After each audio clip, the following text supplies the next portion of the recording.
Сиз ошондо президентке кайрылып атасыз да. О, анан послушайте, пожалуйста, второго человека тоже. Анан кийин мен жооп берейин, а то неудобно чуть-чуть. Атайы 9'dan geçti bu bahçe. Şimdi sıra ayta beripsiz.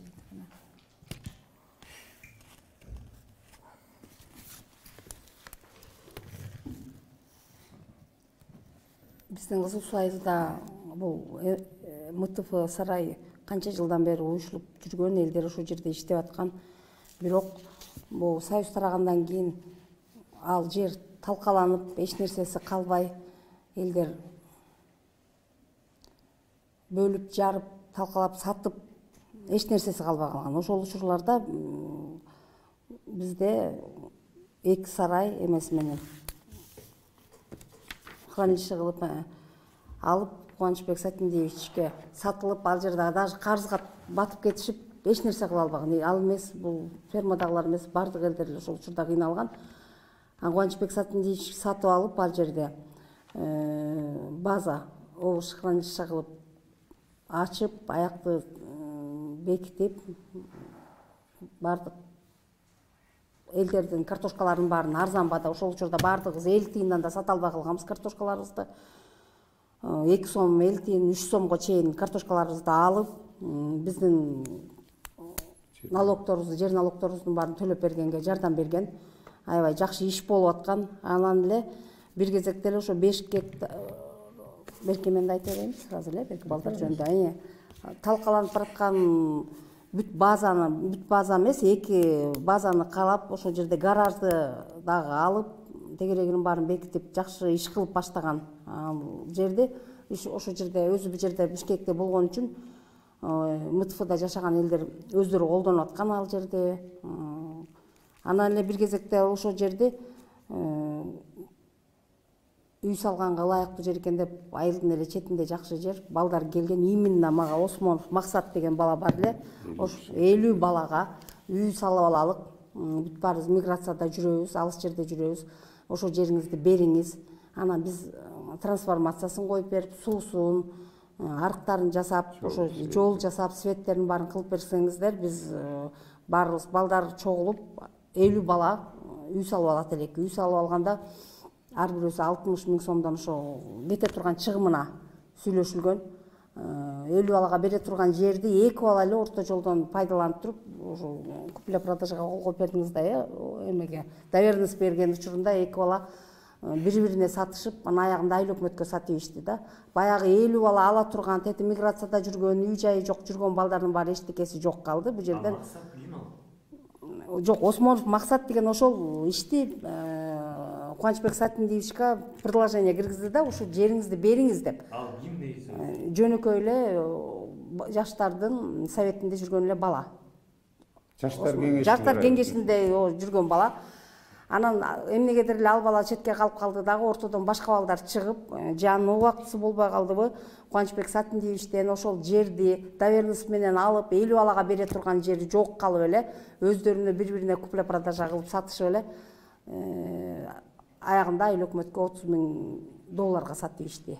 А бирок ошолну 50 балага дегенде биз деле аябай ыраазы болгонбуз. Мейли, бул киши деле ошол балдар ушундай кыйналып жүрсө, алыста жүрсө, мен макулмун. Үй салып, оокаттарын кылып, жашоолорун жакшы кылып эме кыласына мен пайдам тие турган болсо жакшы болот эле деп сүйлөшүлгөн биз укканбыз. Ал эмес, ал балдар ошол ар бирөөсү чогултуп бере турган 60 000 сомдон эле 50 бала чогултканда ошондо 3 миллион сом болот экен. Ошону берет элек, акчасын берет элек, тинтет элек, минтет элек деп мага телефон аркылуу жазышып сүйлөшкөн сөздөрүбүз да бар. Мунун баары доверенность менен нотариально бүт баары заверено болгон, бүт баардыгы бүткөн. А бирок эмнегедир ушул жерден дагы туура эмес иштер болуп кетти. Андан кийин ушул иштер боюнча соттошуп барганда дагы башка адамдар чыга баштады, бири-бирине тукурушуп айылдан.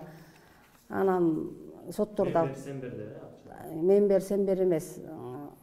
Эми акчаны бергенбиз дедиби? Акча жөнүндө кеп жок.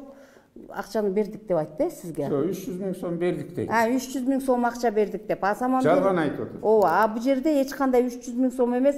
Биз берет элек, качан келет эле. Сиз жакшы бул адам менен чогуу сүйлөшүп турасыз го деп, мына жазылган жазуучуларыбыз дагы бар, сүйлөшкөн сөздөрүбүз дагы бар. Берет элек акчасын. Ошо 50 балага үй салып бергенге биз документацияларын кылдырат элек.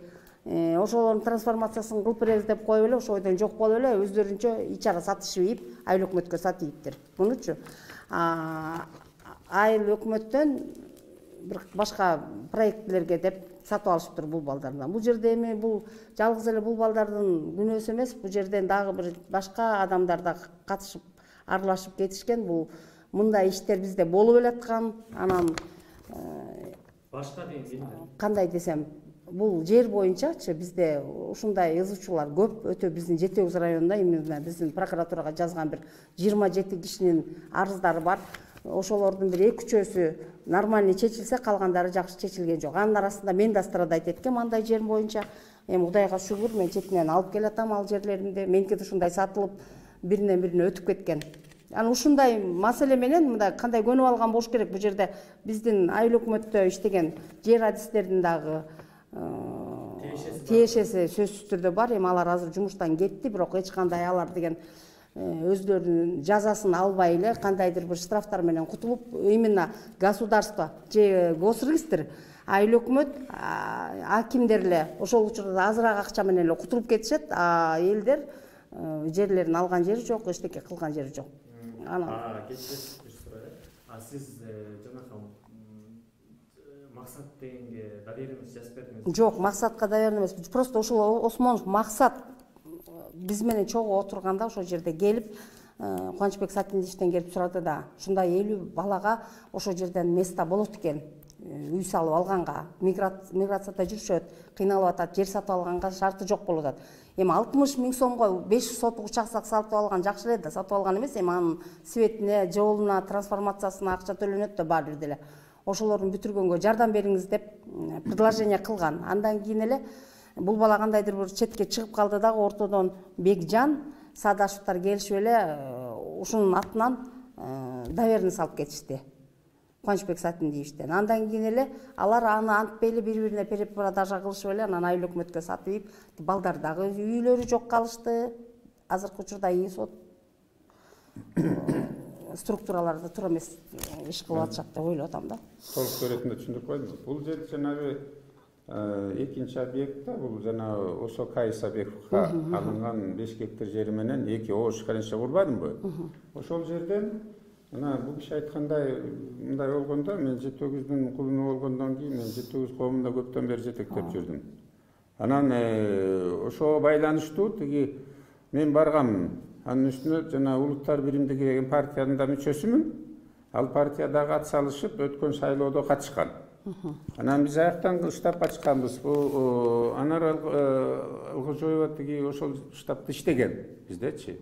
Штабты жетектеген Мухамбетов мурунку кызы айыл өкмөттү Кубанычбек деген жигит болчу. Ал азыр деле көзү түрү иштеп атат. Алардын баары билет, көрсөтмө беришти. Сотко дагы, тергөөгө дагычы. Бирок соттор алар караган жери жок. Аны жок кылып салып атпайбы вещественный доказательстволор. Анан бул жерден ал жанагы Осмонов деген жигит мага келди. Сиз деле жетимчилик башыңыздан өткөн деп. Мен да атасы жок чоңойгом. Кыйналып жүрүп окуп чоңойгом. Мен делечи. Мага да эч ким эчтеке берген эмес. Биз ар бир жети биртуган өз акыбызды көрүп ушундай өсүп келдик. Анан бул жерден 5 гектар 20 соттун ичине мен 2,5 гектарды сурашкан. Мен 2,5 гектар алгыланда дедим. Ар бириңер 50 бала болсоңор, жарды кембагал балдарга дедим. Туура. Жарды кембагал балдарга, кыздарга, аялдарга дедим. Анан тизмеси түзүп келебиз деди. Макул дедим анда. Анда силерге 4 гектар болбой калат, 5 гектардан болгон, 5 сотуктан болгондон 2,5 гектар керек экен деп. Анан ошол жерден жанагы Өмүралиев Бекжан деген жаштар коомунун мен лидери болом деп келди. Анан Саадашев деген жигит экөө келди. Анан тиги максат дагы бар болчу. Андан кийин айтты, анда Саадашевка доверенность жазып бербейсизби деп 23 октябрда болот. 23 ноябрда болот бул маселечи. Анан мен доверенность жазып берип койдум. Андан мурун булар менден расписка жаздырып алган. Мен жазгам. 5 декабрга чейин анда дедим да. 2,5 гектар жерди мен берип атам. Анан алар 3 миллион сомго биз 3 миллион сом чогултуп беребиз сизге деди. Бирок жерге трансформациясын жасап бериңиз, себеби ал айыл чарба багытындагы жер. Андан кийин жол салып бериңиз, свет тартып бериңиз, суу тартып бериңиз, канализация тыгууларына. Анан мен ойлодум, ладно, мен бир 50 балам, көчөнү сиздин атыңыздан коелу дейт. Мен отказ кылдым. Мен тирүү көзүмдө мен антпай эле кое алатчы. Менин атымда деле көчө бар, кереги жок депчи. Анан мен аны жасап берейин дедим. Бирок мындай устный договор болду. Ага деген ошо жерде штабта иштеген 5-6 киши укту. Андан кийин мен доверенность жазып берип коюп атпаймынбы, генеральный доверенность. 23 ноябрда шайлоо 26 үгүт иштери ноябрда бүткөн. Анан алар эми ошолор айтып атат. Биз силерге иштегенбиз деп. Ошон үчүн биз силерден жер алдык дейт, 2,5 гектар жердичи. 30 000 долларга 2 гектар Өмүралиев сатып ийет. 2 миллион 550 000 сомго Кызыл Суу айыл өкмөтүнөчү. 50 сотук жерди өзүнө алып калат. Кийтирлик кылыпчы бул жердечи. Анан ошо 2 миллион 550 000ден 2 тыйынын ишканага бербейт да. Себеби бул жер деген ишкананыкы. Эгер андан кийин булар айтып атат, биз 20 ноябрда дейт жазып берип коюптур. Тергөөчүгө дагы анан сотко да айтат. 20 ноябрда Исабеков 300 000 бергенбиз дейт. 20 ноябрда эми ал эмнеге бериптир? Ал 23-үндө араң мен макул болуп берип атсам, 20-ны эмнеге берет? Бул эмне Рокфеллерби же эмне? Ротшильдби? Экинчиден, ал 20 ноябрда мен Бишкекте болчумун. Бул жерде болчумун. Мына, бул жерде Центр избиркомунун кагазы печаты турат. Мен бул жерде жана үгүттөө материалдарын типографияда чуркап жүргөм. Мондай үгүттөө материалдарын, үлгүлөрүн, образецтерин количестволорун аныктап, договор түзүп алат. Анан кайра партиянын фондусунан кетет да. Анан партияга келип баарын бекиттирип, БШК печать коюп бермейинче типограф баспайт анычы. Андан кийин бул 20-21-инде ушул иштеди. 22-синде мен Апа деген кино тарткам. Мен Компрадору, Кумтуру, Афера 21 века деген кинону ошол экөөнү тарткам. Ошонун дагы презентациясын өткөргөм. Мына бул БШКда да үлгүсү, кинонун үлгүсү, алар карап көрүп туруп саат берип, андан кийин тетиги Достук мейманканасынын конференц залында, мына алар дагы айтып атат, конференц залда 21-инде мен бет ачышын жасагам кинонунчу. Анан ошол маалда биз силерге акча төлөгөнбүз дейт. Эки Исабеков жок да, мен бирөө элем. Кандай мен Кызыл Сууда болуп калып турмун 20-нан. Мен наоборот 21-инде түштөн кийин кеттим, Кызыл Сууга бардым, бирок мен партиянын Ысык Көл облусу боюнча координатору болчумун. Жекеле жетөгүз эмес. Анан ал жерде бул чисто мошенничество. Бул Өмүралиев деген Кызыл Суу айыл өкмөтүнө сатып ийип 2 миллион 550 000ге. 50 баланын дайыны да жок калды. 50 баланын тизмесин да берген жок. Анан качты. Мен анан 5 декабрга чейин төлөп беребиз деген аларчы. Анан мен 12 декабр, 11 декабрга бардым. Барып госрегистрге жаздым. Мен балдар алдап кетти. Буларды отменить депчи. Анан нотариуска жаздым арыздычы. Жокко чыгарды. Алар жокко чыгарды эмес. Бирок тигилер үлгүрүп ийиптир дагы, анан айыл өкмөтүнө сатып ийип акчаны салып басып кетип атпайбы. Мошенниктер болчу. Анан качат. Мына бул жерде тигине аларга заказной кат менен жиберген момундай фактылар бар. Ар бирине 4 тон кат барды. Мына заказной кат менен почтамт мененчи. Алышты, бир да жооп берген жок. Андан кийин мен тиги тергөөгө бере баштаганда бул киши аркылуу байланышып атышкан. Себеби мен звонокторума атпай жооп бербей калышкан аларчы. Анан бул кишиге жазып атышат. Биз азыр уже тиги 20 ноябрь 2021-жылы 300 000 сом бергенбиз деп атпайбы? А фактически 3 миллион бериши керек болчу да. Анан мен декабрда барып, наоборот арыз берип атам. Силер жоголуп кеттиңер. Кайда ишкананыкы бул деген депчи. Документтеринди өткөргүлө депчи. Андан кийин бул кишиге айтып атышат январь айынын 22-жылы 29 январда. Мына, о заверен нотариусам сөздөрү. Кайда алып барып бере коелук, кутулалык, кайсы документтерди өткөрүп берелик деп атат. Бирок жок ал балдары, эчтеке өткөргөн жок, эчтеке кылган жок. Анан ошону мен сотко берип эме кылсам, сот жанагыдай эчтесин доказательство, далилдерди да жок кылып салып атпайбы? флешканы анан тергөөгө берген заверенный робдун печаттары менен заверенди алып барып мына сот болуп атканда бердим да. Мен силерге көргөзбөдүмбү? Мына соттун убагында мен протоколун требовать этсем, соттун председатели өзү жазып атат протоколду. Да ал тиркелсин тиги материалдарга депчи, делого тиркелсин деп. Анан мен муну облустук сотко барып карасам, делодо жок. Андан кийин бул Верховный сотко барсам да делодо жок болуп атпайбы. Демек, бул атайы жок кылып койду деп атам муну сотторчу. Өз кызыкчылыгына. Демек, бул таза сот болгон жок деп атам. Анын үстүнө кошумча берилген материалдарды момундай. 21-нде мен жок элем ал жерде дегенге. Бир дагы көңүл бөлгөн жок сот. Андан сырткары жана облустук соттун председателинин орун басары менден взятка сурап атпайбы тепкичтен, лестницадан түшүп баратыпчы. Тиги биз үчөөбүз карайбыз да бул маселени коллегияльно, анан сиз чайпай берип койсоңуз биз чечелик депчи.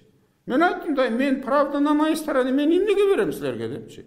Анын үстүнө жаза кодексинде таза жазылып турат.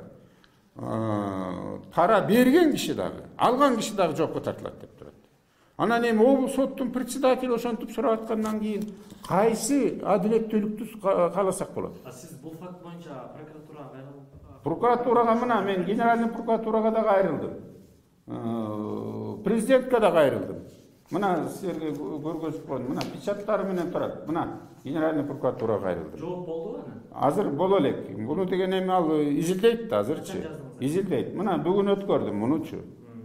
Мурун мен кайрылдым, жанагыдай афера болуп атат деп, ал тергөө иштери жүрүп атат да. Бул жерде мына бул взятка требовать эткен. Анын үстүнө жанагы далилдерди жок кылып салгандыгы жөнүндө. Анын үстүнө бул жерде орусча айтканда неправосудный, то есть сот адилетсиз чечим кабыл алды деп. Ал жерде деген бул эки материал деп мен көргөзүп атпаймынбы, эки иш боюнча. Бул киши азыр айтканы бул жанагы Саадашев менен Өмүралиевдин кылган мошенничествосы жөнүндө сөз болуп атат. 50 баланы сызга тургузушту, биздин ишкананы да сызга тургузуп кетишти. Посадили в лужу нашу компанию тоже. Никаких 2 миллиона 550 тысяч мы не получили, а должны были 3 миллиона. Он же за счет этих 3 миллионов мы должны были дорогу построить туда, воду провести, электричество провести, коммунальные вопросы все решить должны были, да? И в результате 50 человек, которых они обещали, простых людей, которые бездомные, да, я тоже, детство тяжелое мне было, да, я без отца вырос, да, и своим трудом вырос. Я из-за этих чувств, да, хотел помочь людям тоже. Ну, это организация эмгиче налогун төлөп атат, жер налогунан өйт. Анын үстүнө мындай, мына президентке кайрылганымдагы ошол болчу да, соттор бизде дисциплинардык сот деген бар. Эми коллеги дисциплинардык кеңеш бар. Соттордун үстүнөн караганчы, анын үстүнө жанагы совет судья по отбору деген бар да. Анан президент сотторду дайындайт, президент сотторду алат жумуштан. Ошон үчүн мен жогорку сотко дагы жазгам. Мен азыр керек десеңер копиясын да чыгарып берейин. Анан бул жанагы жер боюнча болуп атат да. Анан тигилер азыр ишкана эмгиче чейин жер налогун да төлөп атат. Бизде документтер жок болгондугунан биз баланстан да чыгара албай атабыз. Ишкананыкы болуп атат. А тигилер качып жок болуп атат. Мен бул маселени бул 2005-жылкы боюнча айтып атам да. Ал жерге ошол жерде тегерегиндеги эл иштеген, айлык алышчу. 1000 шифр алып бардым. Бир КАМАЗ цемент жүктөп барып бергем. Ошонун баарын куруп чыкканбыз. Тегерегин баарын камыш менен жылуулап, талкаланган сарайдын баарын үстүн коюп, мына устундарын баарын чагып кетишкен, ичиндеги арматураларды чыгарыпчы. 7 КАМАЗ мусор чыгарткам мен ошол жерденчи. 7-9 райондон болом өзүм төрөлүп өскөн. Ошол райондо да эл жумуш орду менен камсыз болуп кичине пайда түшсүн, налог түшсүн депчи. Анан ал жерден үстүн дагы жылуулап жаптырганмын баарын теңчи. Анан тиги экскаватор, бульдозерлерди алып келип туруп жылуулагам, сүрүп тегерегин баарын тазалапчы. Анан ошону эми азыр биздики деп талашып аткандар бу кандай болот? Эми жанагы эки жигиттин кылганы бул Кудайга да жакпайт. Анан мыйзамсыз иш болду. Анан соттор дагы жанагыдай тескери чечим чыгарып атпайбы? Чечим чыгарганы өз кызыкчылыктарын биринчи жогору коюп туруп чыгарып атат. Ошон үчүн элдин нааразычылыгы сот бийлигине чын экен деп ойлоп калдым. Эгер мени менен ушундай мамиле кылышкандан кийин жөнөкөй элди эмне гана кылбайт. Анан чындыгында бул жерде судебный беспредел, судебный рэкет деп айтса болот да. Андан кийин бул жерден мындай далилдер болуп атат. Мисалы, бул экинчи маселе боюнча, бул Ак Жол кооперативинен элдин карызы бар экен. Банктан кредит алып кутула албай калыптыр. Ошол жерде 17 мүчөсү бар экен. 9'u келген магачы. Абдраимов төрагасы баш болуп, Марат Абдраимов дегенчи. Ал соттон да көрсөтмө берди. Банктан тиги менде делодо жазылып турат. Биз акча которуп бергендигибиз жөнүндө. Банкта алар карызы бар экен 150 000 сомчу. Анан ошо 17 кишинин үйлөрүн, сарайларын, короолорун банк описывать этип атыптыр. Залог коюлган тартып алат да. Анан бул сарайды сатып кутулбайсыңарбы десем, аны эч ким албайт дейт. Элде акча да жок дейт. Анан мен 150 000 сом санап бергем. Жеке өзүм, бул ишкана эмес, жеке өзүм атманчы. Анан аны тиги ошо тегеректеги кишилер проблема кылып атат дегенде мен 17-жылы баргам. Бул кишилер 21-жылда барган. Бизди чакыргандачы. Чакырганда барып 7 киши барып сүйлөшкөнбүз. Мен дагы бир сыйра материалдарын таратып бергем. Силер претензияңар болсо Ак Жол менен эсептешкиле депчи. Бирок Ак Жолго да алардын претензиясы закон боюнча да болбойт экен. Себеби мына мен архивден алган кагаздарды ошо караштырып көргөндө мен көргөздүмбү, мына жогорку сотто дагы тиги жана вещественное доказательство далилдер жок кылып салыптыр. Мен барып тааныштым да жогорку соттун төрагасы ошол жерден арыз жазып туруп өткөрдү. Мына момундай силердин подчиненныйларыңар жок кылып салып атат материалдарды депчи. Анан бул жерде мына протокол турат. Ошол эле Жети Өгүз район сотунун председатели Бекташевдин колу менен протокол. Сотто биз ошол жанагы далилдерди өткөрүп берилги, ходатайство кылды Исабеков. Анан орусча жазып коюптур, ходатайство удовлетворить, прикрепить к материалу флешку записями и копии допроса протокол свидетелей деп. Өзү кол коюп атат. Эми ушуларды жок кылып салып атпайбы? Анан облус соттон барып карасам жок болгону менен облус сотко дагы өткөрүп бердим. Дискке жазуулар менен. Анан аны да жоготуп салып атышпайбы? Анан бул эмне деген жорук? Далилдерди жок кылгандан кийин кандай чечим күтсө болот аларданчы?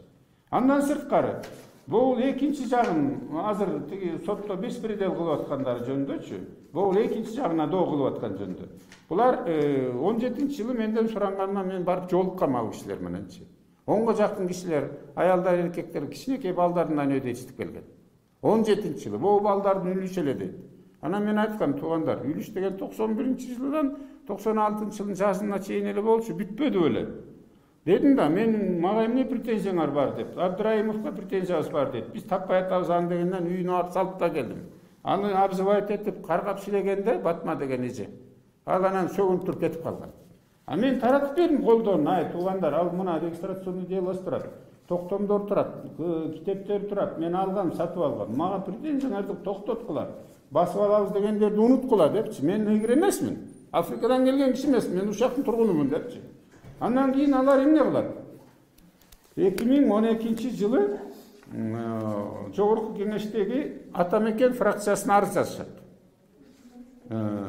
2012-жылы арызын анан алар эсептөө палатасы менен финансылык каржы полициясына тапшырат. 2012-жылы алар текшерет дагы, тигилер силердики туура эмес деп чечим чыгарышат. Мага бели чыкырганда эмес, бирок мына токтомдун копиясын берген мага. Алардыкы туура эмес. Анан 2017-жылы жана менден алган кагазын, архивден алган кагаздарын алып туруп, алар сотко берет, Жети Өгүз район сотуна. Жети Өгүз район сотуна тиги Ак Жолдун жетекчисин чакырат, мени чакырбайт. Анан Жети Өгүз райондук соту тигилердикин арыздын ээлерин, жана МТФ Бакайдын, Буржуков тардын арызын четке кагып, силер деген араң 17-жылы уюшулуп атыптырсыңар. Күбөлүңөр боюнча. Анан силер кантип 91-92-ни талап кылып атасыңар? Бул Исабековго 2014-жылы саткан турбайбы? Ага акчасын баары түшүптүр. Силердин актыңар жок деген чечим чыгарат. Бул экинчи далил. Үчүнчүсүнөн президентке 2021-жылы арыз жазышат. Бул жерде 30га жакын киши кол коет. Анын ичинде өлгөн кишилер кол жүргүзөт. Өлгөн кишилер 10 жыл, 7 жыл 5 жыл 8 жыл мурун өлүп калган кишилердин колдорун подделка кылып коюшат. Бул мошенничество да. Бирок президенттин комиссиясы барып текшерип, алардыкы туура эмес болуп чыгат. Эми ушул беттер мода ушуларды деген биз 21-жылы декабрда араң билип калдык, 22-жыл декабрда билип калдык деп 22-жыл сотко берилет. Эми сотко ушул далилдерди көргөздүм. Бул срок давность деген бар. Мөөнөт өтүп кеткен булардыкы. Кантип ушуну карап атасыңар десем, биз аягында чечим чыгаралы деп туруп тигилердин позициясына чечип атат. Беттер болуп болот. Сен айына мен взятка бербей онун ушундай кылды. Эмне кылды мындайчы. Анан күбөлөрдүкүн бир дагы эсин алып койгон жок. Мына бул жерде момунча киши күбөлөр жазып атат. Ушунча кишилер барып катышты соткочу. Алардын запистери протоколдорунда жок. Бирок менде ноутбукты алып барыптыр, ошолорду үндөрүнөн өдө сотто ходатайство көргөздүргөн. Мына укпачы, ол силердин үнбү деп, жана Өмүралиевдикин мисалы, Бекжандык, да меники деди. Протоколдо жок, бирок менде бар, могу соткаларда жазылуу. Ноутбуктан угуздум мен дагы. Ошол 3 сотко тең угуздум, коллегиясындачы. Анан ошонун баарын жок кылып салып атышпайбы? Бирок менде бар да. Азыр мен ошону прикрепить эттим. Президентке жазган арызга да, генеральный прокурорго да жазганчы. Анан мындай беспределди мен көргөн эмесмин. Эми Садыр Нуркожоевич баягы 2-3 ай мурун барып бир жерди 2-3 кишиге берип салып, 2-3 кишиге китептүү болуп, бир балалуу аял эшикте калгандан адамгерчилик кылып туруп үй салдырып бербедиби биреме? Эми ошону булар орусча айтканда восприняли духом да, биз деле барып басып алалы депчи, бизге да салып береби деген ой менен. Андай болбойт да тууганда. Конституцияда менчик кол тийгиздеп турат. Закондор менен корголуп турат.